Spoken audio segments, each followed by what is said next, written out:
sa zapáliť. Môže. No len sa mi nezapálili. Chladná som.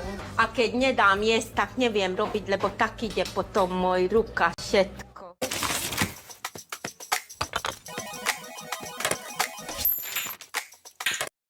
A keď nedám jesť, tak neviem robiť, lebo tak ide potom môj ruka, všetko. Divákov preto pobavila zamestnankyňa maďarskej národnosti, ktorá vysvetľovala, prečo sa majiteľka Klaudia na prvý deň natáčania nedostavila. Že nevie dojsť na 6, lebo musí syna zobrať lekárovi. Lebo on namiesto ušného kvapky dal lepidlo do ústa, do nosa. V skutočnosti myslela uši. Ani tým však bizarné situácie Ložené, no. To je Mirkine, to tu má pre mačky alebo pre psa. Pre jaké mačky? Čo vy varíte mačky?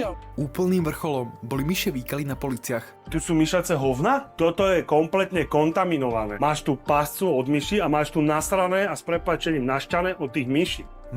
Teraz celý tento bufet. Toto je porcia, hlavne, že je zarobené. Jeden z najznámejších momentov celej relácie sa odohral v kolíbe pod Vlkolíncom. Martin Novák si pri ochutnávke objednal brinzové pyrohy. Hneď po prvom súste mu však bolo podozrivé, že vôbec necíti brinzu. Zavolal si preto čašníka Ivana a spýtal sa ho, kde vlastne brinza je. Čašníkovi sa nepáčilo, že túto situáciu rieši práve s ním, keďže jedlo iba nosí a nevarí ho. Martin mu dokonca ponúkol, aby pyrohy ochutnal. Použil pritom úplne novú, čistú vidličku. Nebudeme. Keď sú toto, že brinzové pyrohy, tak zjem ja moje topánky. Poďme, aby sme... Nerobte oné. Nie, sa páči. Veď, ale v poriadku, nech sa páči, aby sme sa iba pochopili, že či... Však... No ja tam tú brinzu cítim napríklad. Čašníka však táto situácia poriadne vytočila. Cestou do kuchyne syna Martina poriadne zanadával. Veria. Idiot.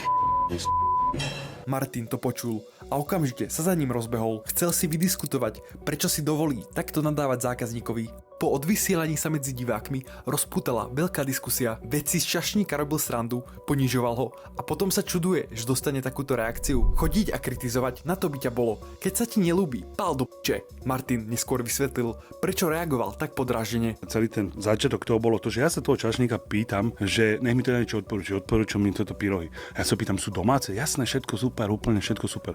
Čiže ja som dostal klamnú informáciu od človeka ako prvú vec.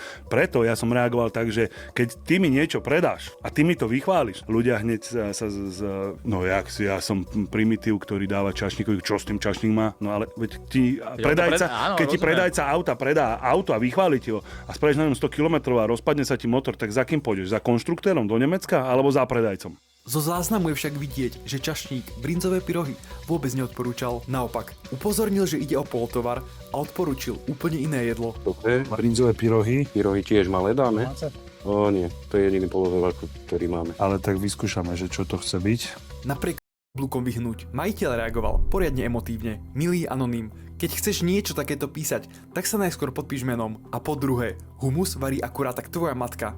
To je fakt, že asi cez čiaru.